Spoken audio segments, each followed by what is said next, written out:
I'm guessing you're excited to be out of quarantine. That's the vibe. Yes. I'm so excited. I mean, I'm fortunate enough that it wasn't like some of the other ones that when they got into Vegas, since I live there. So, I'm sure if you guys follow me on social media, I got my little cage and sauna in there. So it was like, this is a normal day at home. So I didn't think that it would like play into fight week like it has going into this, but it's kind of crazy because the times are different still anyways. Like it was like I had a whole day and like I have night shift work, like normal training time from like 6 to 9. I'm busy. It'd be normal training if I was home. Obviously, I think everybody got concerned that your flight got delayed, right? I mean, oh yeah, you missed the wait a couple times. I know you don't hide from it, but I mean, has that impacted you at all? Is that causing any complications to your weight cut? Well, I was hoping you were gonna say they were gonna pull the card back to Vegas. I was like, put Connor and fucking everybody on the flight, bring him to Vegas since our flights change. But man, I swear to you, like I knew that this question was probably gonna get asked to me so many times. But you know what's more disappointing, guys, is that nobody asked me if I was okay the first time I missed weight, but everybody wants to ask me about how I'm going to make weight this next time. You know what I mean? Like, do we really live in that ingenuine of a world that we could see someone who has, 12 UFC fights as well as 20 plus pro fights and never missed weight, but instead we just put them down first before we say, hey man, are you sick? Is everything all right?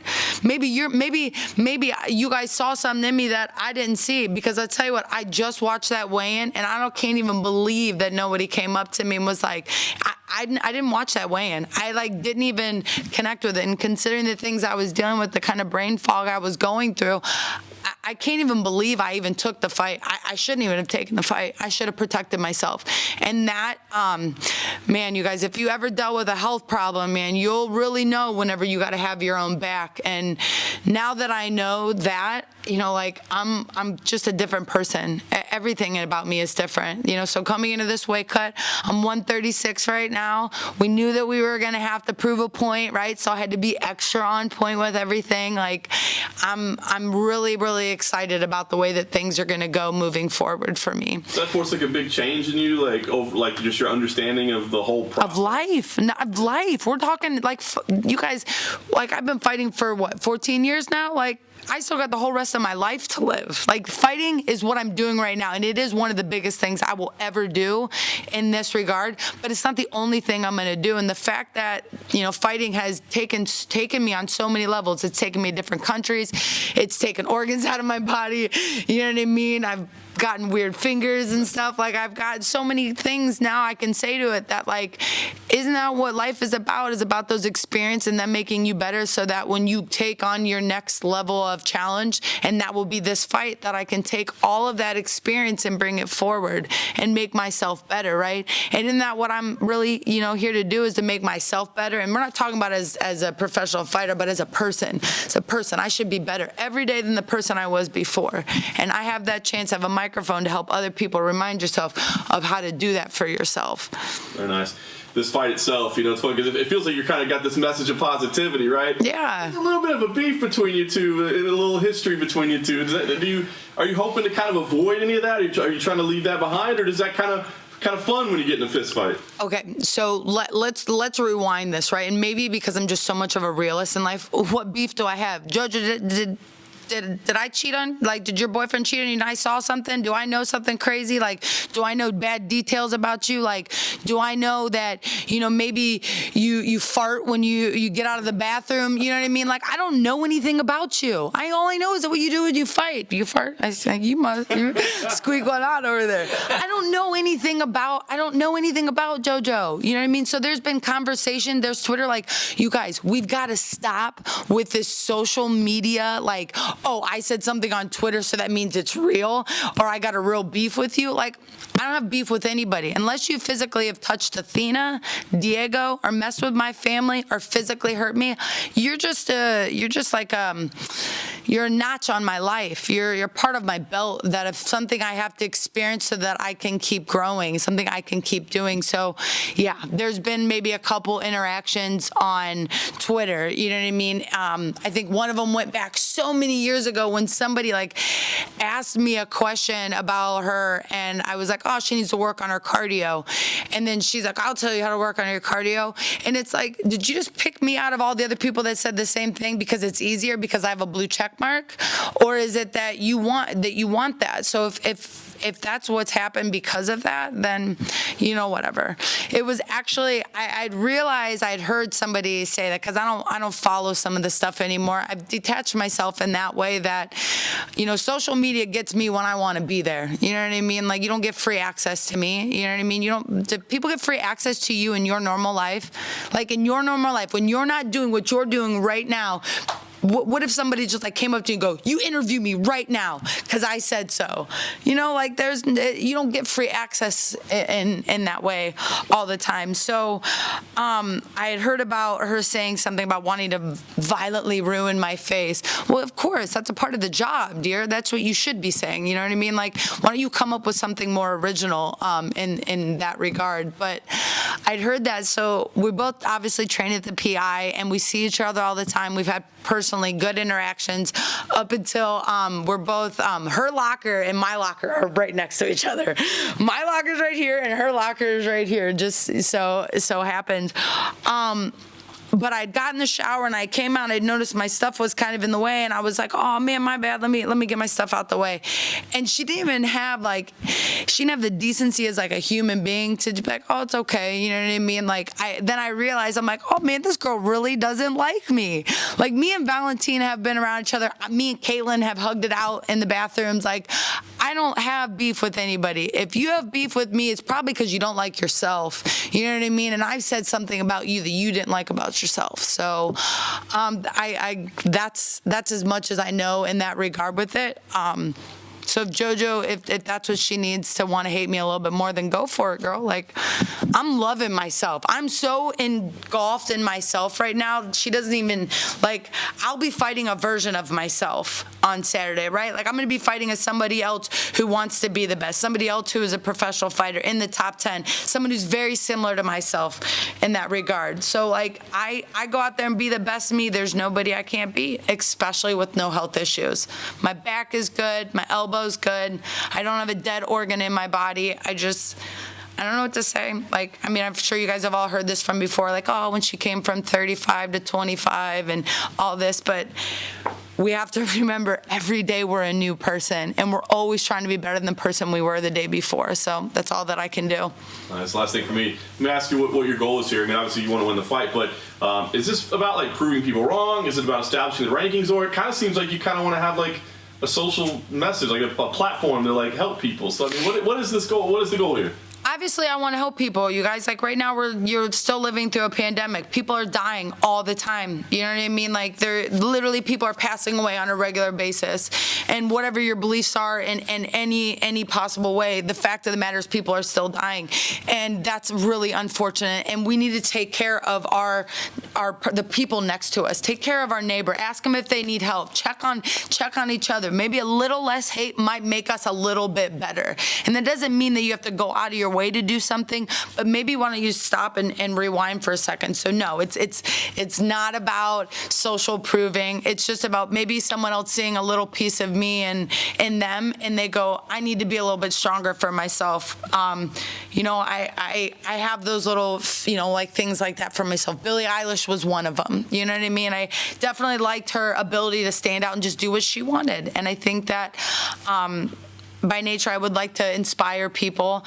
When it comes down to the actual fight itself, boy, do I want to show some of the things that I'm capable of doing, guys. I am capable of so much more.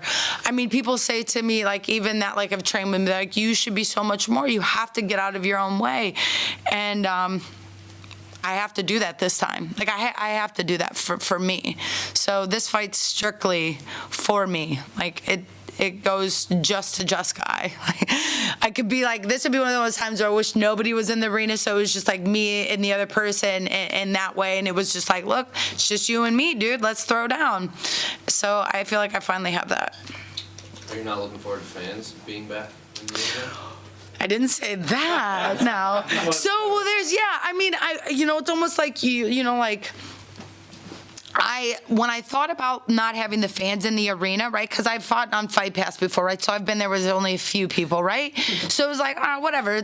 I'm sure, I'll guarantee you there was more people in the Apex when we fought than there were on some of those early Fight Pass cards, right? Which we need to make sure people start getting there and watching the whole card.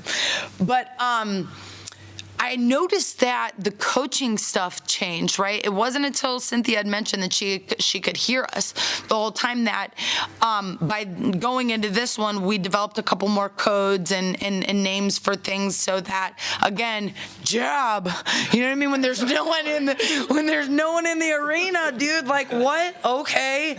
You know what I mean? So like, I'm excited to have them back in there for them and for that regard and to be able to kind of have that excitement. I think that a lot of things, it did change some of the judging. You know what I mean? It goes back to, like, I think Greg Jackson might have been one of the first ones that used to do it back in the early years. And one of my coaches actually did it, but like encouragement. Yes, you're doing great. Woo! You know what I mean? These things kind of encourage the judges, and we still don't have a good judging system yet. That I feel that really works so well for us that it's like across the board. Like all the judges have to go to the same school, or like in the NFL and the NBA, like you can't be one of their refs unless you have their exact certification. So hopefully the UFC in the next decade will certify these judges and refs, and you have to have X amount of things to make sure it happens. And then going back to what you said going through like a health scare really showed you need to have your own back. Did you have to cut a lot of people out of your life when you were going through?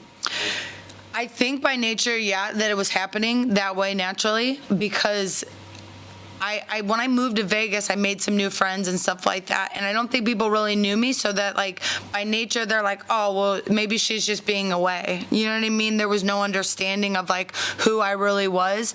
But even more so before that, like a part of leaving, Cleveland was like looking out for my health. Like I knew something wasn't right. I don't have parents, you know what I mean? I don't know anybody else if you're like this, but like I'm here for me, man. Like my brothers are not rich, you know what I mean? Like I'm my retirement plan. I'm my in case I got a bad day, I gotta go home. Like I go to my house. I don't run to anybody's house. I don't get to go lay on somebody else's couch and be that way. So it really made me be like, like the whole team and MMA thing, you know what I mean? Like, I'm on the I team, man. Like, I realize, like, I got to be my best person, and that starts with me, the number one. What are you expecting in the main event here? Big main event. Everybody's excited about Yeah. Connor, how you see that one going down? God, it's so crazy. It's fighting. I hate predicting anything. I'm not the kind of person that wants to predict a whole lot of stuff because we've seen it go so many different ways in that regard. But I think it'll be fun. I think it's a good fight to have back. You know what I mean? Like Khabib's going to be in the house, and, it's Connor, and, we're kind of in, Khabib's neck of the woods. So it's fun. It's like it puts energy around everybody in such a good, positive way. So it's exciting to have one of the first big cards back to be on it. I mean, at first I was like, I'm my co-main event again, and I knew that like I wasn't, you know what I mean? I'm like, there's no way, like after all the BS that I've done, they're gonna put me on the co-main event, right? Like, come on, let's be serious here. And I knew that. I'm like, wait a minute, there's gonna be somebody else. But then I was like, you know what? I deserve to be on a Connor card. Like, I'm a good person. I fight hard. I bring it every single time, and I deserve to be one of these recognized people on it. So that part I'm excited about, right? There'll be tons of people tuning in, so people might not have ever known me, might know me now and see the best part of me, and instead of seeing some of the worst ends. It sounds like you've been on a bit of a journey of discovery in the past couple of years, right? So I'm curious, if you could go to like a 2017 Jessie Wright, what advice would you tell yourself? Don't give up. Like there's a means to the end. Like something's going on. You don't have to feel like you're alone. Like I was I was dealing with a lot of confusion. My father had passed away. You know, my team, there had been some arguments with my team. You know, like I love Strong Style. I mean, I haven't really talked much about it. I love them. It's unfortunate what happened, you know, with them, but I will always support them. I said earlier in an interview, Marcus, you will always be the biggest inspiration in my life. It's unfortunate things happen that way, but now it shows me how much I have to be a grown woman and learn all the things that you've learned in your life, right? Like, so your parents teach you these things, these life teaches you these experiences, and you don't really know how to apply them until one day you're forced, and it's like, you got to apply it. How are you going to apply all the things that you learned? So I feel like, you know, better late than never that I'm starting to get some of these things, you know, applied to my life in that regard. And obviously 2020 was a really hard year for a lot of people in those ways, and including myself, and I'm really glad to be on the other end of it. So I would say, you know, don't stop believing, Jessica, because I did. I stopped believing in myself, and I stopped believing in the first thing that I ever got me into fighting, and saying I believed in myself, and it was about me and it was for others. You know, nobody believed women's MMA was going to exist. You know what I mean? Like, nobody said this would be here, and I'm here, and I will keep proving these kinds of things, and I'll keep working at them, and I'll keep going in that regard. So. That's great. I'm proud of myself, man. I feel like I'm more proud of this than I have ever been in any fight. That, like, I can't, like, I'm like just like clenching with excitement to just get on the scale, and then just to get into that octagon on Sunday and just feel alive. You know what I mean? I'm alive and I'm healthy, and I'm doing, you know, what I want. There's been a lot of tragedy lately, so it's like, let's live off some of the positivity.